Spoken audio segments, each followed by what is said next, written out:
大家好，我是坤。上一期一念逍遥的影片给大家带来了一些开局的小技巧，培养方向。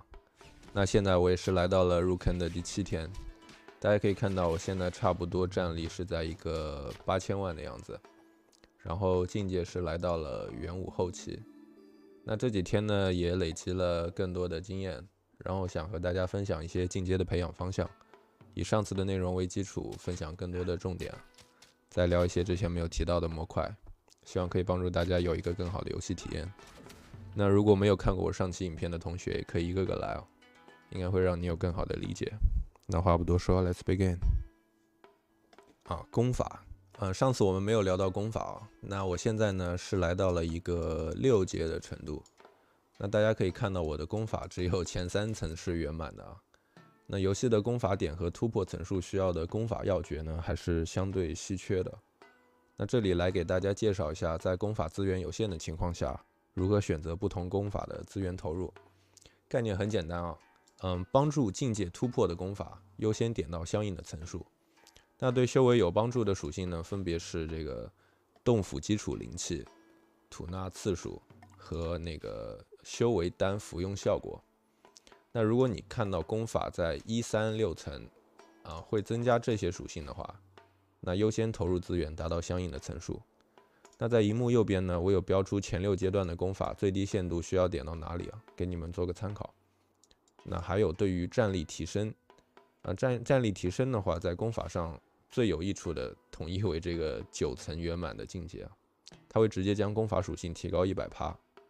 那可以看，比如我这里7层天炎术，它是增加68.7万的战力，那这个圆满的呢，直接增加到了189万啊。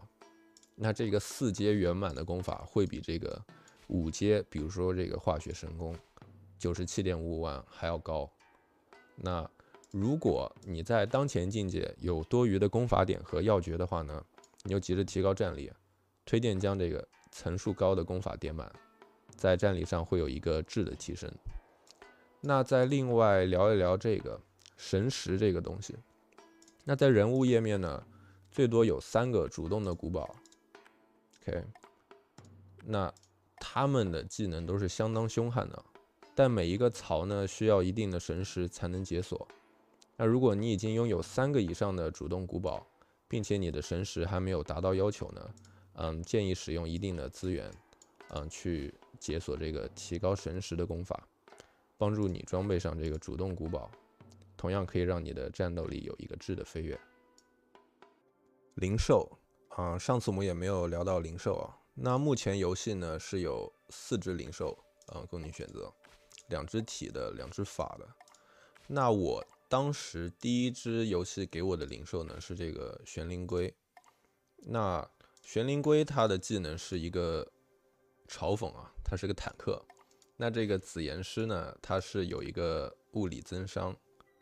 那我个人呢，在体修的宠物，我会选择这个紫炎师我觉得这个增伤比较好用啊，它帮助我那个很大幅度的提高了我的一个 DPS。那这个嘲讽的话呢，我个人不需要一个比我弱的东西当我的坦克，那 Let it go。那法修的2只各有各的好吧，给大家看一下。这个幽冥蛟呢，它是有一个提高法术伤害降低这个法伤对方的法防它是一个增伤的。那这个狐狸呢，它是一个控制，它是一个辅助。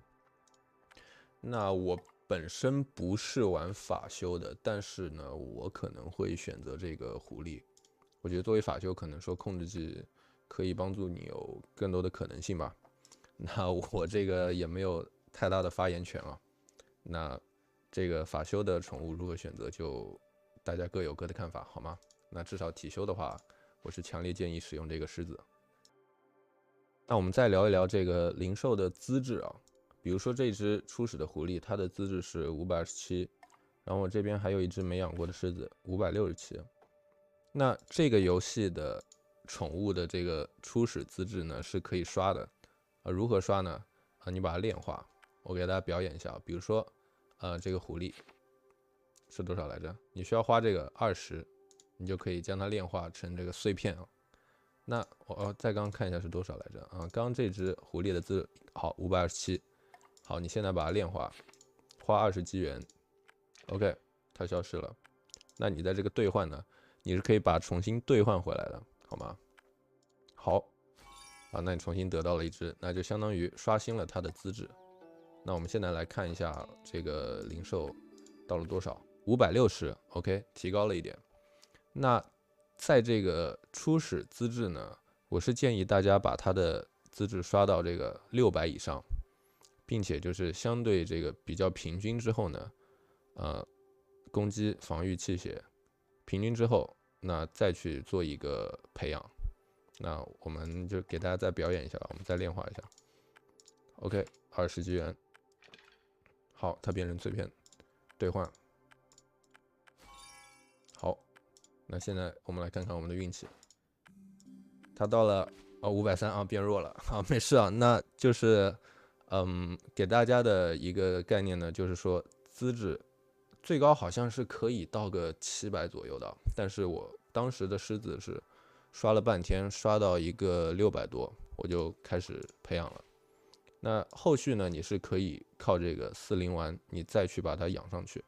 但是一开始呢，建议大家把这个宠物的资质尽量的提高，并且相对平均，然后我们后续做一个培养呢，会相对的舒服一些，好吗？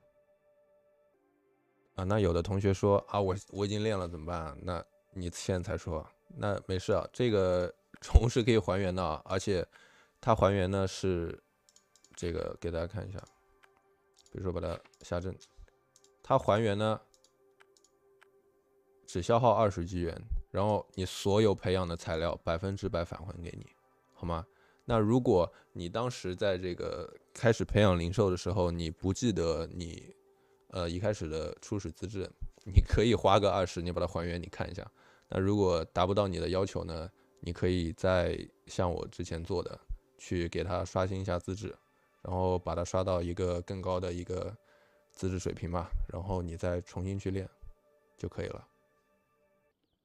OK， 古堡，古堡我们上一期有聊到啊，那这一次呢，我们再多聊聊古堡这个模块，有一些必升的古堡，那他们都是谁？首先，大家来到这个下面，有2件必升的古堡，一个是这个巨灵玉璧，洞府灵气加成，那提高修炼速度的你不用想，直接能点满就点满。另外是下面这个黎阳灵玉，修为丹药经验加成，那也不用多想，直接点满它。那第2梯队我认为比较重要的呢是这个主动古堡。那如果你有3个以上的主动古堡，你优先去把3个最厉害的，尽量的用资源给他们全部满足，好吗？那上次有提到这个被动效果，那在同一个比如说对于体修有帮助的物攻、器械、物防、法防这些属性，那在他们中的这个被动效果如何去做一个取舍？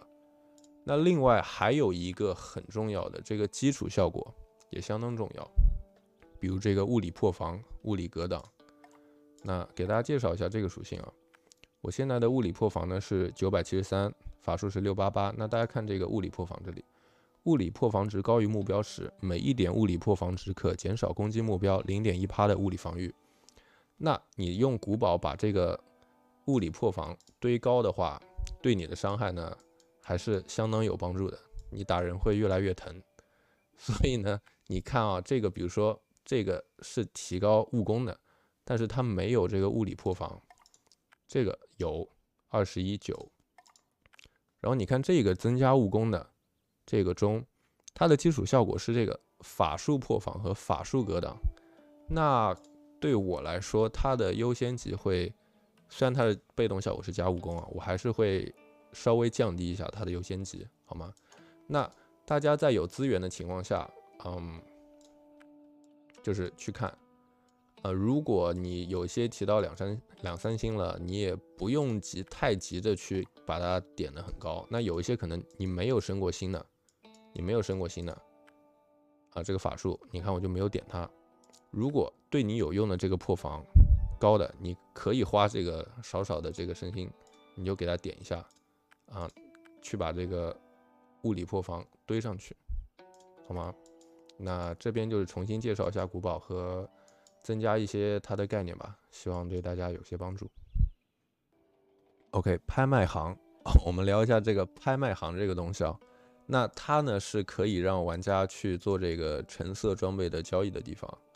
那有的时候你看到呢，我觉得不急着买。这里要跟大家说的是什么呢？就是你可能在这个气势，你有的时候通过一些主线任务啊什么的，它是会给你这个橙色的炼制材料的。那你有相当大的几率做出这个橙色的装备。但是你看我，除了古堡和这个送的这个主动的，这是前期任务送的，我没有一件橙色装备。为什么呢？因为我觉得在这个元武期就还好，因为就是前期可能境界上升的快，你不急着把自己的这个装备都换成橙色，好吗？因为可能在古堡和功法上，他们的这个加成会远大于这个装备的颜色啊。好，那另外还要说什么？如果你不小心哦，做出了这个橙色的装备，那你如果自己用的是紫色，你也可以不要使用它，你去把它卖掉，好吗？你看我当时看一下这个记录，好，我当时不小心做了一把橙色的剑，卖了1400，哎，哇，赚死我了！我当时相当开心，好吗？那就是这边要告诉大家概念，可能说，前期的时候，如果你做出橙色装备，你就把它卖了吧，就是你不要急着去把它安到身上去开始做这个升级，可能说你这件装备卖出去的这个钱，可以帮助你在其他地方做一个其他的购买，也有更好的提升。那这个大家听听就好，可以自己有一个取舍，好吗？好，那今天的新手进阶就差不多到这里。如果你喜欢我的影片的话，欢迎你给我点个订阅，我很想要你们的陪伴。那如果你喜欢类似的内容呢，我就会继续做。这个游戏我最近应该也会继续玩下去。那今天就到这里哦，我们下次见，拜拜。